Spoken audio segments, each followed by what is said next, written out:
जय हिंद दोस्तों।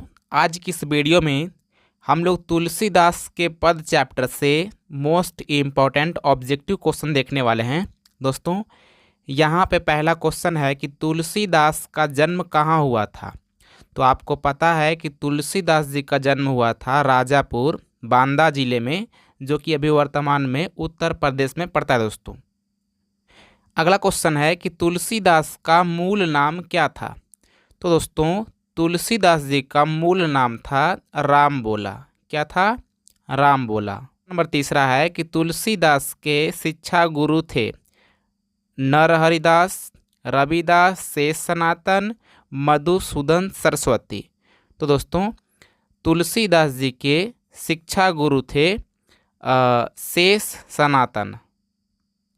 यहाँ पे क्वेश्चन नंबर चौथा दोस्तों कि रामचरितमानस का प्रधान रस है, यानी कि रामचरितमानस में कौन सी रस की प्रधानता देखने को मिलती है। तो दोस्तों, यह है भक्ति रस, यानी कि रामचरितमानस में बहुत ज़्यादा भक्ति रस की प्रधानता देखने को मिलती है।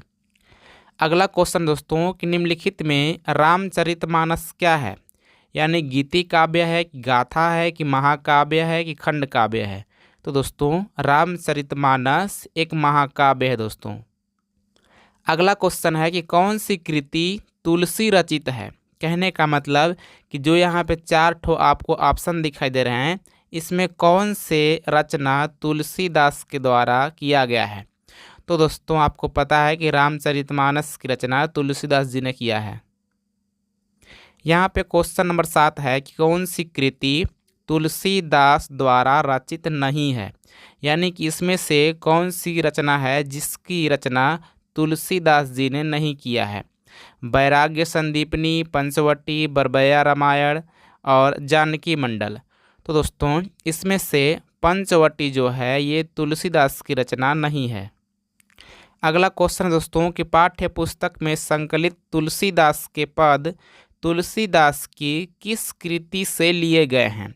कहने का मतलब है कि जो आपका चैप्टर है तुलसीदास के पद, ये तुलसीदास के किस कृति से लिया गया है। तो दोस्तों, ये लिया गया है विनय के पद से, यानी कि दोहावली से, रामलला अछू से, कवितावली से, विनय के पद से।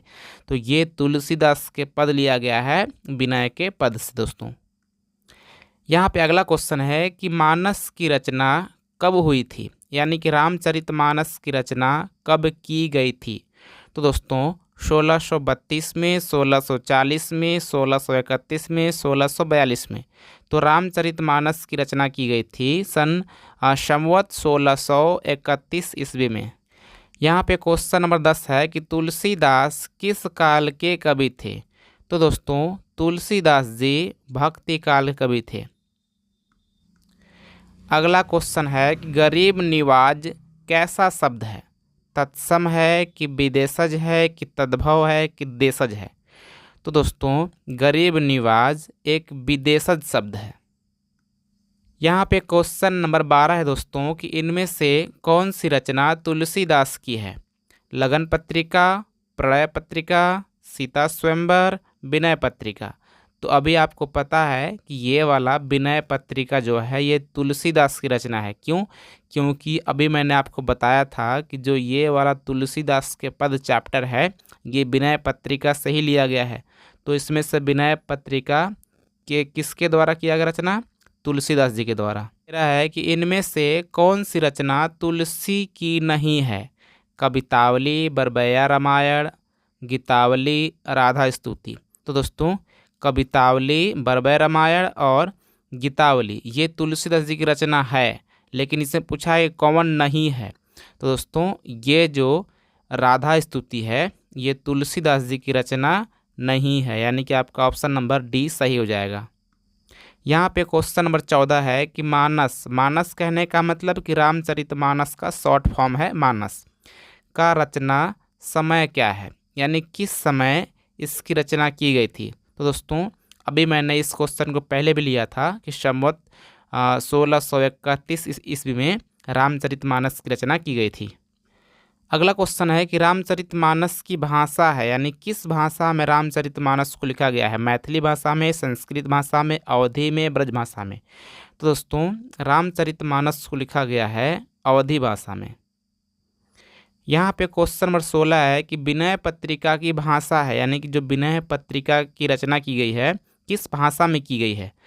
अवधी भाषा में, कि ब्रज भाषा में, कि मैथिली में, कि अंगिका में? तो दोस्तों विनय पत्रिका की रचना की गई है ब्रज भाषा में। यहाँ पे क्वेश्चन नंबर 17 है कि हनुमान बाहु को तुलसीदास की किस कृति का एक अंग माना जाता है? तो दोस्तों हनुमान बाहु को तुलसीदास के किस कृति का एक अंग मानते हैं? जानकी मंगल, कवितावली, गीतावली, श्री कृष्ण गीतावली? तो दोस्तों हनुमान बाहु को कवितावली का एक अंग माना जाता है। अगला क्वेश्चन है जो कि सबको पता होगा, तुलसीदास का जन्म कब हुआ था? तो दोस्तों तुलसीदास जी का जन्म हुआ था सन 1543 ईस्वी में। क्वेश्चन नंबर 19 है कि तुलसीदास का जन्म किस प्रदेश में हुआ था? तो दोस्तों मैंने पहला क्वेश्चन ही लिया था कि तुलसीदास जी का जन्म कहाँ हुआ था, तो मैंने वहाँ बताया था कि राजापुर बांदा ज़िले में हुआ था, जो कि भी वर्तमान में उत्तर प्रदेश में है। तो इसका ऑप्शन हो जाएगा सी। यहाँ पे क्वेश्चन नंबर 20 है कि काशी में कितने वर्षों तक रहकर तुलसीदास ने शिक्षा प्राप्त की? तो दोस्तों 10 वर्षों तक, 15 वर्षों तक, 20 वर्षों तक, कि 25 वर्षों तक? तो दोस्तों काशी में तुलसीदास जी 10 वर्षों तक रह करके शिक्षा प्राप्त किए थे। यहाँ पे क्वेश्चन नंबर 21 है कि रामचरितमानस किसकी रचना है? तो तुलसीदास की है। अगला क्वेश्चन है कि तुलसीदास किस शाखा के कवि हैं? राम मार्गी शाखा, कृष्ण मार्गी शाखा, प्रेम मार्गी शाखा, ज्ञान मार्गी शाखा? तो दोस्तों तुलसीदास जी राम मार्गी शाखा के कवि हैं। यहाँ पे क्वेश्चन नंबर 23 है कि दूसरे पद में तुलसी ने अपना परिचय किस रूप में दिया है? तो दोस्तों दूसरे पद में तुलसी ने अपना परिचय भिखारी के रूप में दिया है। यहाँ पे क्वेश्चन नंबर 24 है कि तुलसीदास को किस चीज़ की भूख है? यश की, भक्ति की, धन की, इनमें से कोई नहीं? तो दोस्तों तुलसीदास जी को भक्ति की भूख है। यहाँ पे क्वेश्चन नंबर 25 है कि तुलसीदास के पठित पद किस भाषा में है? यानी कि तुलसीदास की जो रचना है किस भाषा में की गई है? तो दोस्तों तुलसीदास जी की रचना की गई है अवधी भाषा में। यहाँ पे क्वेश्चन नंबर 26 है कि तुलसीदास ने प्रथम पद में किसकी स्तुति की है? गणेश जी की, भगवान शिव की, सीता जी की, इनमें से कोई नहीं? तो दोस्तों तुलसीदास ने प्रथम पद में सीता जी की स्तुति करी है, यानी कि आपका ऑप्शन नंबर सी सही हो जाएगा। यहाँ पे क्वेश्चन नंबर 27 है कि तुलसीदास के दोनों पदों में किस रस की व्यंजना हुई है? वात्सल्य रस की, भक्ति रस की, रौद्र रस की, श्रृंगार रस की? तो दोस्तों तुलसीदास के दोनों पदों में भक्ति रस की व्यंजना हुई है। यहाँ पे अगला क्वेश्चन है जो कि काफ़ी छोटा टाइप हो गया दोस्तों।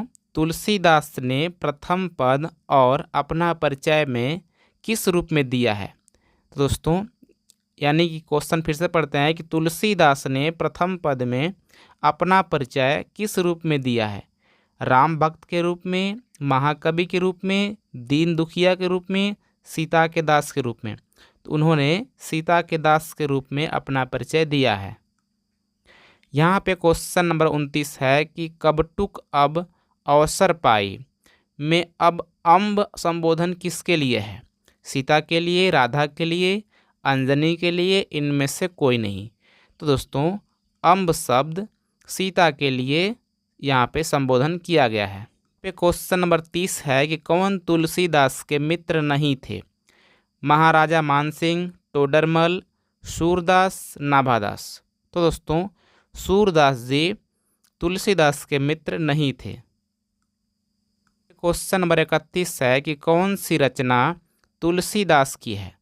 सूरसागर, विनय पत्रिका, प्रायश्चित, पद्मावत? तो आपको पता है कि विनय पत्रिका ये तुलसीदास जी की रचना है, क्योंकि इससे पहले मैंने बताया था कि जो तुलसीदास के पद है ये विनय पत्रिका से ही लिया गया है। यहाँ पे क्वेश्चन नंबर 32 है कि कौन सी रचना तुलसीदास की नहीं है? पार्वती मंगल, वैराग्य संदीपनी, आखिरी कलल, कवितावली। तो दोस्तों ये तीनों तुलसीदास जी की रचना है, लेकिन आखिरी कलल ये वाला तुलसीदास जी की रचना नहीं है, यानी कि आपका ऑप्शन नंबर सी सही हो जाएगा।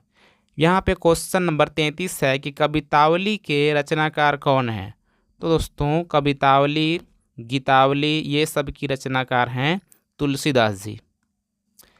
यहाँ पे क्वेश्चन नंबर 34 है कि हनुमान बाहु को तुलसीदास की किस कृति का एक अंग माना जाता है? और ये क्वेश्चन मैंने पहले भी ले रखे थे, तो कोई क्वेश्चन कहीं पे गलती से 2 बार लिया गया है तो उसको मैं स्किप करता हूँ, लेकिन यहाँ मैं आपको बता दे रहा हूँ।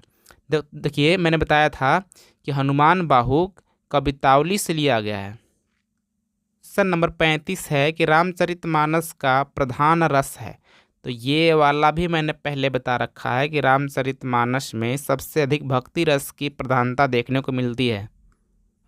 यदि आपको ये वाला वीडियो पसंद आया हो तो इस वीडियो को प्लीज़ लाइक कर दीजिए, चैनल को सब्सक्राइब करके बेल आइकन प्रेस कीजिए।